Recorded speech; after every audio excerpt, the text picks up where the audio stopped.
평안에 매는 줄로 성령이 하나 되게 하신 것을 힘써 지키라. 몸이 하나요 성령도 한 분이시니 이와 같이 너희가 부르심의 한 소망 안에서 부르심을 받았느니라. 주도 한 분이시요 믿음도 하나요 세례도 하나요 하나님도 한 분이시니 곧 만유의 아버지시라. 만유 위에 계시고 만유를 통일하시고 만유 가운데 계시도다. 아멘. 우리가 기억해야 될 교회의 중요한 특성이 몇 가지 있는데요. 주후 381년에 니케아에서 종교회의가 열렸습니다. 이 니케아는 오늘날 튀르키예의 이즈닉이라는 곳인데, 이 니케아 종교회의는 교회 역사에 있어서 아주 중요하게 다루어지는 그런 회의입니다.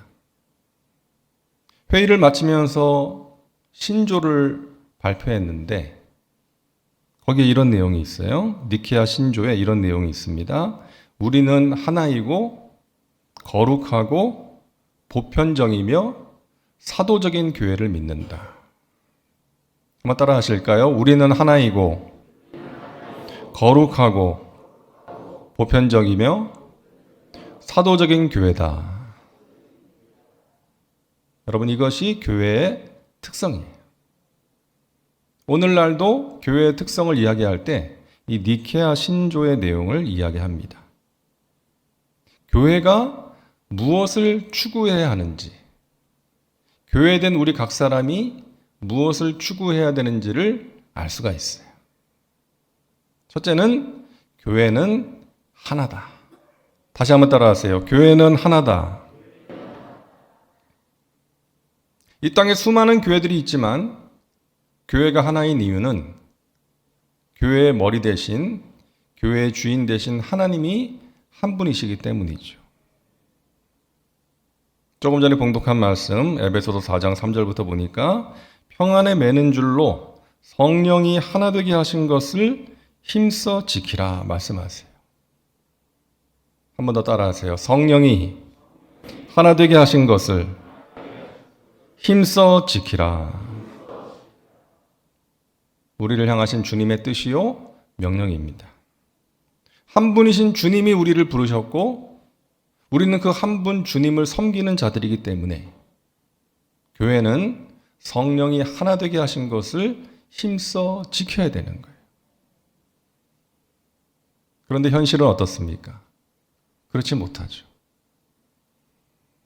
우리나라 문화체육관광부에서 조사한 바로는 우리나라 개신교 교단의 숫자가, 놀라지 마세요, 총 374개라고 합니다. 개신교 교단의 숫자예요. 374개. 그 가운데 대한예수교 장로회라는 이름을 쓰는 교단이 286개. 이 분열의 역사를 보여주는 부끄러운 숫자 아닙니까? 명분이 무엇이고 이유가 어떻든 간에 인간의 욕심 때문에 서로 다투고 분열하는 것은 하나님의 뜻에 불순종하는 죄입니다.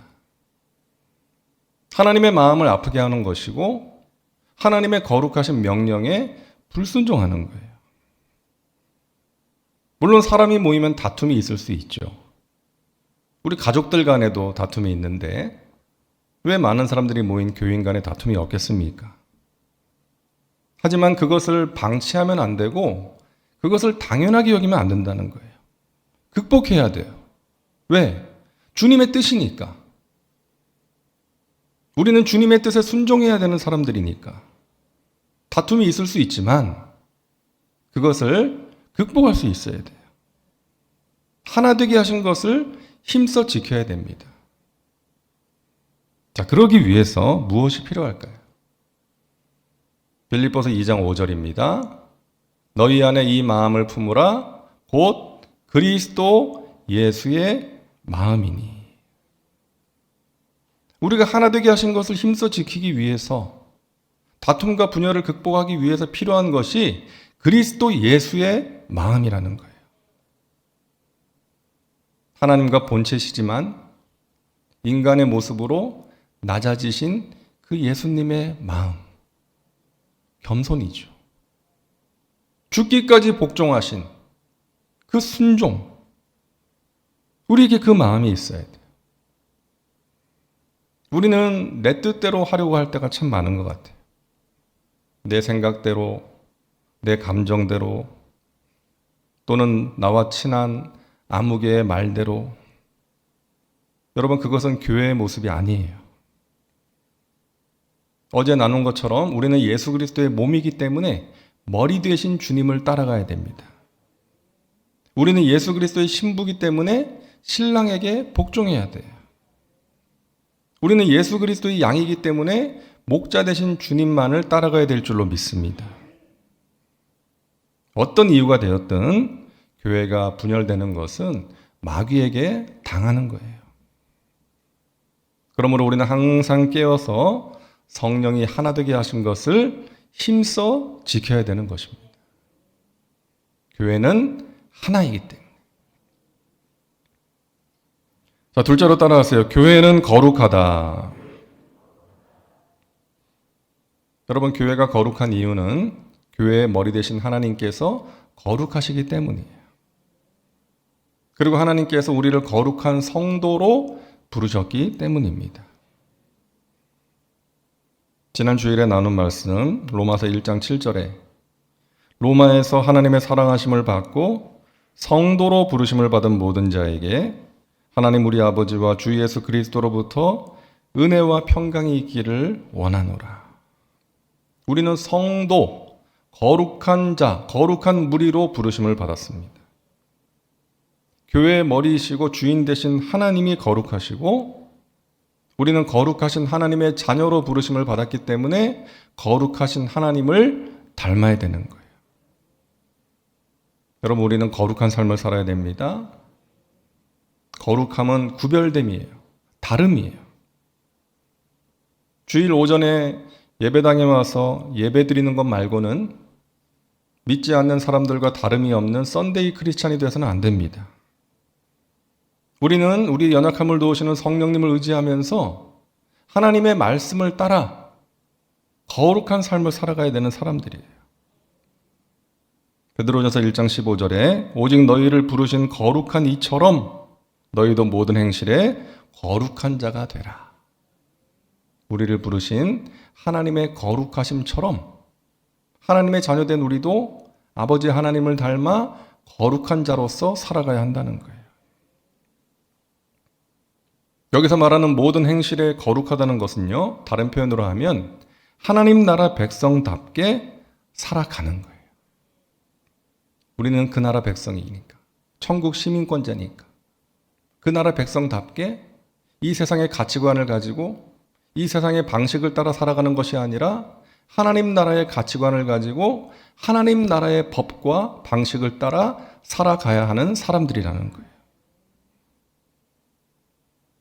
여러분, 초대교회 당시에는 여러 이방신들이 있었고 또 로마의 황제가 거의 신과 같은 존재여서 황제를 숭배하던 그런 시대였습니다. 그런 시대에 하나님을 섬기는 하나님 나라 백성으로 산다는 것은 정말 어려운 일이었죠. 목숨을 걸어야 하는 일이었습니다. 하지만 초대교회 성도들은 그런 길을 갔던 것이죠. 튀르키의 이즈밀이라는 도시에 가면 폴리캅 기념교회가 있어요. 이 폴리캅이라는 사람은 사도 요한의 제자로 알려진 초기 교회의 지도자입니다. 서머나 교회의 지도자였어요. 근데 이방신에게 제사를 드리라 하는 로마 황제의 명령에 이제 그 명령을 거부한 죄로 화형을 당해서 이제 순교를 하게 됩니다.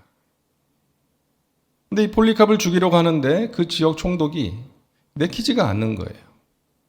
그 사람의 덕망과 인품을 잘 아니까. 그래서 말합니다. 당신 한 번만 예수를 부인하시오. 그럼 내가 당신 살려주겠어. 그때 폴리캅이 유명한 말을 남겼어요. 지난 86년 동안 주님은 한 번도 나를 버리신 일이 없는데 내가 어떻게 주님을 버린단 말이에요. 당신은 불로 나를 위협하고 있어. 물론 내 육신은 불에 타겠지만 내 영혼을 불에 태울 수는 없어. 그리고 당신들이 가게 될 영원한 지옥불이 있다는 것, 영원히 꺼지지 않는 지옥불이 있다는 것을 기억해야 할 것입니다. 그리고 순교를 당합니다. 여러분, 우리로 하여금 하나님의 말씀대로 거룩한 삶을 살게 만드는 힘은 어디에서 올까요? 많은 사람들이 하나님의 심판과 징계가 무서워서 죄를 회개할 때가 있죠. 하지만 그것은 우리를 근본적으로 변화시킬 수는 없어요. 아빠가 자녀를 매로 다스리면 자녀가 아빠 앞에서는 안 하지만 아빠가 없을 때는 똑같은 잘못을 저지르게 되는 것이죠. 여러분, 진정한 변화는 무엇으로 일어납니까? 아빠를 무서워하는 것이 아니라 아빠를 사랑할 때 일어나는 거예요. 내가 사랑하는 아빠가 내가 이렇게 하는 것을 싫어하시니까 안 하는 거예요. 여러분, 우리가 하나님 말씀대로 살아가고 하나님의 기쁨이 되는 삶을 살아가고 죄와 타협하지 않고 거룩한 삶을 살아갈 수 있는 것은 하나님을 무서워하는 것이 아니라 하나님을 사랑할 때 일어나는 일인 것입니다. 나를 사랑하시는 하나님께서, 내가 사랑하는 하나님께서 이것을 기뻐하시지 않으니까, 미워하는 일이니까 안 하게 되는 거예요. 사랑하는 여러분, 우리 여의도 순복음 송파교회 모든 성도님들, 특별히 새벽을 깨워 기도하는 하나님 나라의 귀한 일꾼들은 이전보다 하나님을 더욱더 사랑하시고 그러함으로 하나님의 기쁨이 되는 삶을 살아가시기를 주님의 이름으로 축원합니다. 셋째로 따라하세요. 교회는 보편적이다. 이 보편적이라는 표현이 좀 이해하기 어려울 수 있는데, 교회가 보편적이라는 것은 인종, 지역, 학력, 재산, 신분, 나이를 따지지 않는, 다시 말해서 남녀노소, 빈부, 귀천을 구별하지 않는, 차별하지 않는 만민을 위한 교회라는 의미입니다. 교회는 보편적이다. 교회의 주인 되신 주님께서 만민을 구원하기 위해 오셨고 또 우리에게 만민을 구원하라고 복음을 전하라고 하셨기 때문에 마태복음 28장 19절과 20절이죠. 그러므로 너희는 가서 모든 민족을 제자로 삼아 아버지와 아들과 성령의 이름으로 세례를 베풀고 내가 너희에게 분부한 모든 것을 가르쳐 지키게 하라. 볼지어다 내가 세상 끝날까지 너희와 항상 함께 있으리라 하시니라. 모든 민족을 제자로 삼으라. 마가복음 16장 15절입니다. 또 이르시되 너희는 온 천하에 다니며 만민에게 복음을 전파하라. 여러분, 교회가 보편적이라는 것은요, 2000년 전에는 혁명적인 사상이었어요. 요즘이야 우리가 당연하게 받아들이지만 2000년 전에는 노예가 있었잖아요. 귀족이 있었고 천민이 있었지 않습니까? 그렇기 때문에 교회가 보편적이라는 것은 혁명적인 가르침이었어요. 우리 예수님께서는 그것을 실천하셨죠. 사람을 구별해서 복음을 전하지 않으셨어요. 부자나 가난한 자나 귀족이나 천민이나 사람들이 떠받드는 사람이나 사람들이 외면하는 사람이나 가리지 않고 그들 모두에게 복음을 전하셨고 병든 자들을 고쳐주셨습니다. 그리고 교회를 향해서도 모든 민족에게, 만민에게 복음을 전하라고 명령하신 거예요. 여러분, 안디옥 교회 아시죠? 사도행전 13장 1절을 보면 안디옥 교회에 대해서 말씀이 나오는데 잘 보세요. 안디옥 교회에 선지자들과 교사들이 있으니 곧 바나바와 니게르라 하는 시므온과 구레네 사람 루기오와 분봉왕 헤롯의 젖동생 마나행과 및 사울이라. 여러분, 이 말씀이요, 보편적 교회를 잘 보여주는 말씀이에요. 다시 한번 띄워주시겠어요? 사도행전 13장 1절. 안디옥 교회에 선지자들과 교사들이 있었습니다. 다시 말해서 교회의 지도자들이에요. 오늘날로 쉽게 생각하면 교회의 당회원들입니다. 근데 당회원들의 면면을 보세요. 띄워주세요. 곧 바나바. 바나바 여러분 잘 아시죠? 정통 레위인입니다. 안디옥 교회의 담임 목사님이에요. 당연히 당회원이 될 수 있죠. 그 다음 니게르라는 시므온. 여러분이 니게르라는 라틴어에서 파생된 단어가 니그로입니다. 니그로. 많이 들어보셨죠? 흑인을 비하할 때 쓰는 단어 아닙니까? 근데 이 니그로라는 말은 원래 2000년부터 노예를 가리키는 말이에요. 그러니까 흑인을, 예전에는 노예가 흑인들이었잖아요. 그 흑인을 비하하는 말입니다. 그러니까 이 말은 쓰면 안 돼요. 그러니까 여기서 니게르라는 시므온은 노예 출신이에요. 노예 출신 시므온. 그 다음 구레네 사람 루기오. 구레네는 지금 아프리카 리비아입니다. 그러니까 이방인이에요. 다음 분봉왕 헤롯의 젖동생 마나엔. 이 젖동생이라는 것은 한 어머니의 같은 젖을 먹고 자란 친형제, 친동생이라는 의미와 함께 또는 어린 시절부터 함께 자란 중마고우를 의미하기도 합니다. 근데 분봉왕 헤롯 어떤 사람이에요? 로마 황제한테 뇌물을 바치고 이스라엘의 한 지역을 다스리는 지역 왕으로 임명을 받아가지고 그 지역 백성들로부터 혈세를 거두어서 자기 주머니와 배를 불리던 그런 사람입니다. 민족의 적이에요. 그런 분봉왕 헤롯의 친동생 또는 중마고우인 마나엔이에요. 다음은 사울. 사울은 우리가 잘 아는 바울이죠. 교회를 박해했던 사람. 그리스도인들을 잡아서 감옥에 집어넣는 것을 천직으로 여기고 그 일에 열심을 냈던 사람 아닙니까? 그러니까 노예 출신도 있고요. 또 이방인, 아프리카 리비안 사람, 리방인도 있고요. 또 민족의 공공의 적이었던 분봉왕 헤롯의 친동생 또는 중마고인 마나엔도 있었고요. 교회를 박해했던 사울도 있었고요. 여러분, 이 사람들은요, 세상에서는 절대로 같은 공동체를 이룰 수 없는 사람들이에요. 같은 식탁에 앉을 수 없는 사람들이에요. 그런데 그런 자들이 주님 안에서, 예수 그리스도 안에서 한 교회, 보편적인 교회를 이루고 있는 것입니다. 여러분, 항상 평안했겠어요? 그러지 못했을 거예요. 교육 수준도 다르고요. 신분도 다른 사람들입니다.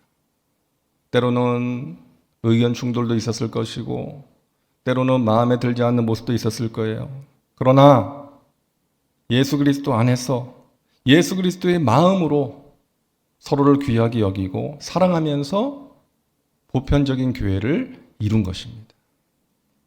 주님이 주시는 그 표대를 향해서 한 마음을 가지고 연합하여서 달려갔던 거예요. 그런 안디옥 교회의 성도들이 최초로 그리스도인이라 칭함을 받을 수 있었고 하나님께서 복음을 만방에 전하는 귀한 통로로 사용하신 줄로 믿습니다. 여러분, 교회 안에 절대로 차별이 있어서는 안 돼요. 구별은 있어야죠. 하나님의 말씀을 전하고 주의 일을 감당하는 주의 종과 성도들이 구별됨이 있고 또 교회에서 감당하는 어떤 사명과 역할에 따라서 구별은 있지만 절대로 차별은 있어서는 안 됩니다. 배운 자나 못 배운 자나 가난한 자나 부자나 모든 자들이 그리스도 안에서 형제 자매된 자들이기 때문에 우리가 그리스도 안에서 주님의 마음으로 보편적인 교회를 이루어 갈 때에 주님께서 우리의 교회를 기뻐하시고 귀하게 사용하실 줄로 믿습니다. 마지막 네 번째로 따라합니다. 교회는 사도적이다. 교회가 사도적이라는 것은 첫째로 사도들이 전하여 준 말씀, 복음 위에 서야 한다는 거예요. 에베소서 2장 20절입니다. 너희는 사도들과 선지자들의 터 위에 세우심을 입은 자라. 그리스도 예수께서 친히 모퉁이 돌이 되셨느니라. 교회된 우리가 어떤 존재인가? 사도들과 선지자들의 터 위에 세우심을 입은 자. 다시 말해서 그들이 전하여 준 말씀 위에 서야 한다는 거예요. 말씀을 통해서 예수님과 연결될 수 있고, 말씀을 통해서 예수님과 연합할 수 있고, 말씀을 통해서 예수님의 뜻을 분별할 수 있고, 말씀을 통해서 주님이 주시는 힘과 위로와 용기와 소망을 얻을 수 있다는 거예요. 에딘버러 대학의 레리 허타드라는 교수가 있는데요. 이분이 처음으로 기독교인이라 불렸던 사람들이라는 책을 썼는데, 기독교가 로마 제국의 박해 속에서도 급속히 확산될 수 있었던 중요한 원인 가운데 하나로 기독교는 체계 종교였다는 것을 강조합니다. 체계 종교였다. 성경이 있었다는 것이죠.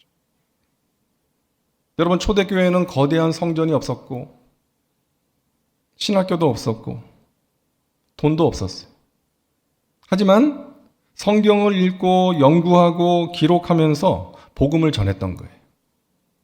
하나님의 능력 있는 그 말씀을 중심으로 공동체를 이루고 그 말씀의 능력을 체험하면서 믿음을 지켜나갔던 거예요.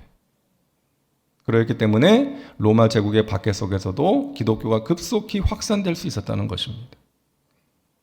참 일리가 있는 이야기 아니겠어요? 여러분, 성도로 부르심을 받은 모든 그리스도인들은 하나님의 말씀, 사도들이 전하여 준 그 말씀 위에 서야 할 줄로 믿습니다. 우리가 말씀을 들어야 되고요. 말씀을 알아야 되고요. 아는 것으로 끝나서는 안 되고 말씀을 행해야 되는 거예요. 특히 직분자들은 말씀을 잘 알아야 됩니다. 세상 돌아가는 건 잘 아는데, 건강에 대한 정보는 많은데 성경을 모르면 안 돼요. 말씀으로 무장해야 돼요. 말씀을 지켜야 됩니다.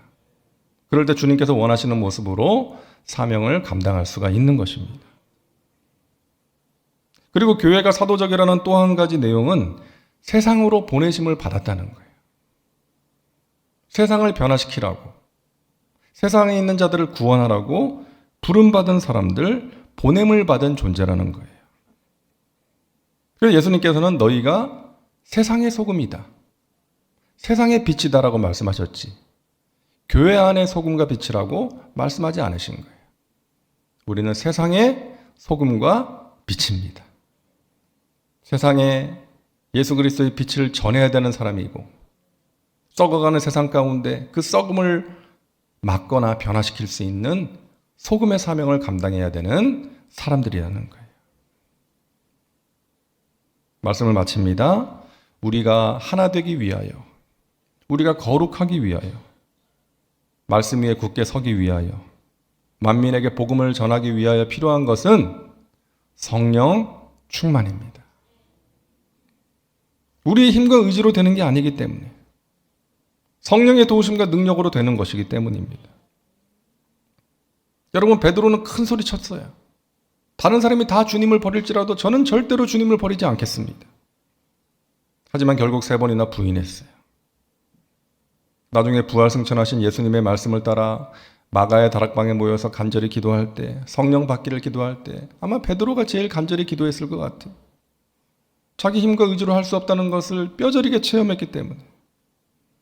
여러분, 교회가 교회답기 위하여, 믿는 자들이 믿는 자답게 살기 위하여, 우리 직분자들이 하나님 기뻐하시는 모습으로 사명을 감당하기 위하여 필요한 것은 날마다 숨쉬는 순간마다 나의 연약함을 도우시는 성령님을 인정하고 환영하고 모셔드리고 의지하는 것입니다.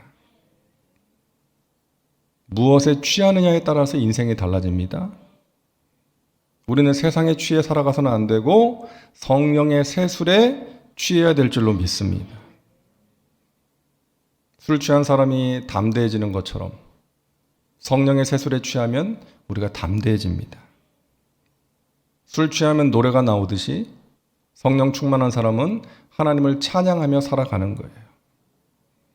술 취한 사람은 자꾸 주변 사람한테 술을 권하죠. 그러듯이 성령에 충만한 사람은 복음을 자꾸 권하게 되는 거예요. 술에 취한 사람한테서 술 냄새가 진동하듯이 성령 충만한 사람에게서 예수 그리스도의 향기가 나게 되는 것입니다. 여러분, 이 세상 것들에 취하지 말고 성령의 세술에 취하시기를 바랍니다. 오직 성령으로 충만함을 받아서 아름다운 주님의 교회를 이루어 가시고 우리 주님의 손에 붙들려서 지금보다 더 귀하게 쓰임 받으시기를 주님의 이름으로 축원합니다. 기도합니다. 좋으신 하나님, 교회의 사명을 알게 하시니 감사합니다. 우리가 하나 되는 것, 우리가 거룩한 백성으로 살아가는 것, 하나님 말씀 위에 굳게 서서 만민에게 복음을 전하는 것이 우리를 향하신 하나님의 간절한 소원이요 뜻임을 알게 하시니 감사합니다. 하나님의 뜻대로 살기를 원합니다. 날마다 성령으로 충만케 하셔서 우리가 다툼과 분열을 극복하고 하나 되게 도와 주옵시고 하나님의 말씀을 따라 거룩한 삶을 살게 하여 주옵시고 하나님께서 맡기신 사명을 감당할 수 있도록 인도하여 주시옵소서.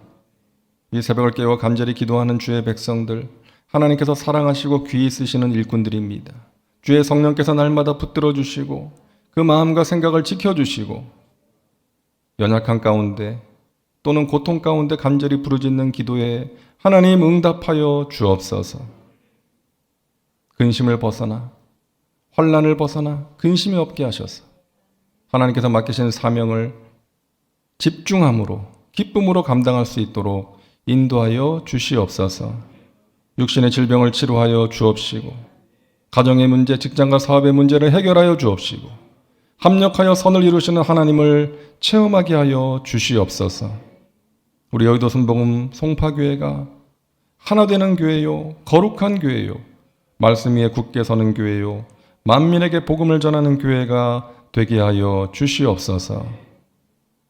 마음을 담아 예물 드리는 손길이에 하나님 복의 복을 더하여 주시고 영혼이 잘된 같이 범사가 잘되며 강건한 복을 누리고 나누며 살게 하여 주시옵소서.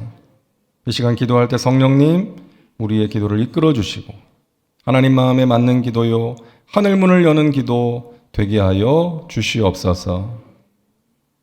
날씨가 많이 추워졌습니다. 건강 지켜주시고 하나님의 은혜 가운데 승리하는 오늘 하루가 되게 하여 주시옵소서. 예수님의 이름으로 기도하옵나이다. 아멘.